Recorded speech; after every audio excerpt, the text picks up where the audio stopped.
Pegawai pemerintah dengan perjanjian kerja atau P3K berpotensi diangkat menjadi pegawai negeri sipil atau PNS. Informasi ini menguat usai wacana revisi terhadap Undang-Undang ASN mencuat. Kabar ini menjadi angin segar bagi P3K di tanah air. Pasalnya, selama ini hak P3K dan PNS dinilai masih mengalami ketimpangan. Undang-Undang ASN yang berlaku saat ini memuat sejumlah perbedaan antara P3K dan PNS, mulai dari status kepegawaian hingga hak atas jaminan sosial. P3K juga kerap cemas karena tak memiliki jaminan perlindungan dari pemutusan kontrak. DPR tak memungkiri potensi pengangkatan P3K menjadi PNS yang bersamaan dengan momentum perbaikan terhadap Undang-Undang Nomor 20 Tahun 2023 tentang ASN. RUU yang baru ditetapkan sebagai prolegnas prioritas tahun 2025 ini memang disusun untuk meningkatkan kesejahteraan ASN, menutup jurang ketimpangan antara P3K dan PNS, serta memberi kepastian hukum bagi ASN. Apapun statusnya, yang jelas kesejahteraan ASN mutlak dan tak boleh ditawar, karena ASN, terutama guru dan tenaga kesehatan, merupakan garda terdepan yang memotori layanan publik di tanah air.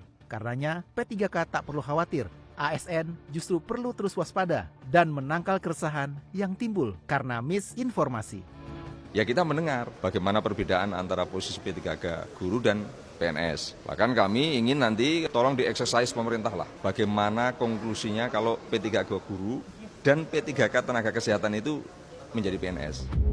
Potensi peralihan P3K menjadi PNS perlu dikaji serius. Seluruh aspek harus ditimbang, mulai dari aspek hukum, sosial, hingga kesanggupan keuangan negara.